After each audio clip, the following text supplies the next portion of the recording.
everyone, welcome back. I'm really excited to share with you today my #1 sleep trick, dream feeds. What a dream feed is you scoop the baby up when they're completely asleep and dreaming, and you go ahead and tickle their mouth with the breast or the bottle. They open up, they suck down those calories and milk nutrition, you give them a burp and you put them back down and they're still asleep the entire time. It's a fantastic way to get that calorie and nutrition in without having it be, I wake up to get milk to go back to sleep. So we start to detach, dissociate the connection between I need milk to go to sleep. So they start to sleep in longer stretches.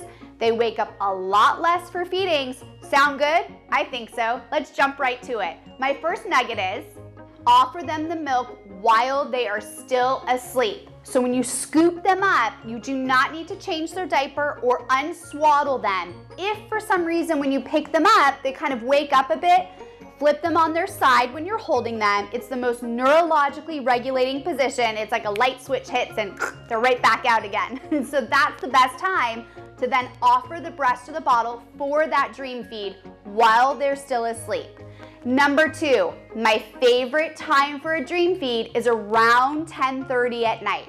If your baby is using that magical bedtime, which I've talked lots about in my other segments, of 7 p.m., they're gonna get a nice good stretch right when they go to sleep. That 10:30 time should catch them before they wake up that first time looking for an intervention to go back to sleep. If your baby tends to wake up at 10 p.m., go ahead and put the dream feed at 9:30. So you just want to catch them before they wake up to have an effective dream feed so you get a nice good stretch after. Plus, you know when you're going to feed the baby, so it'll be much easier for you to shut down and go to sleep and get a longer stretch of sleep as well. I love to involve co-parents, family, and friends in dream feeds.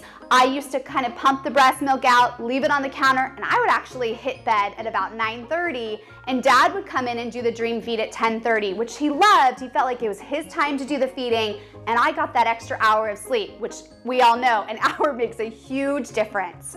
Another thing to know is I recommend having the dream feed start when the babies are 2 months old or older. With both of my girls, we started around the 2-month mark because you really want to give them those first few months to see what their sleep patterns are going to be before we make any changes to it based on what we think would be best for them. So around 2 months is a great time to introduce that dream feed.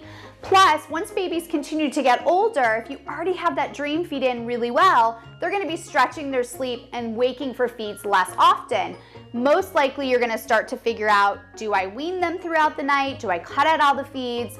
I like to offer the dream feed to whatever age the parents feel most comfortable before they kick out all that nutrition for 12 hours because the milk is their main source of brain growth and physical body growth.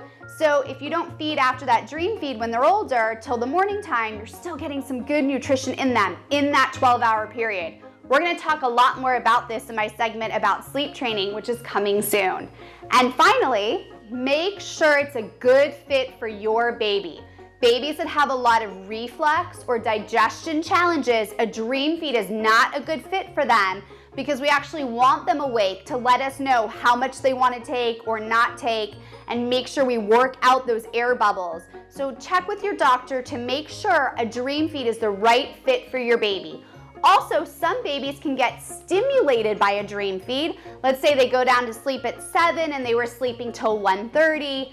You put that dream feed in at 10:30 and all of a sudden they're starting to wake up very often after it. Your baby is letting you know the dream feed is not the right match for them. My rule of thumb is try something for 5 to 7 nights before you really know if it's a good fit or not for your baby.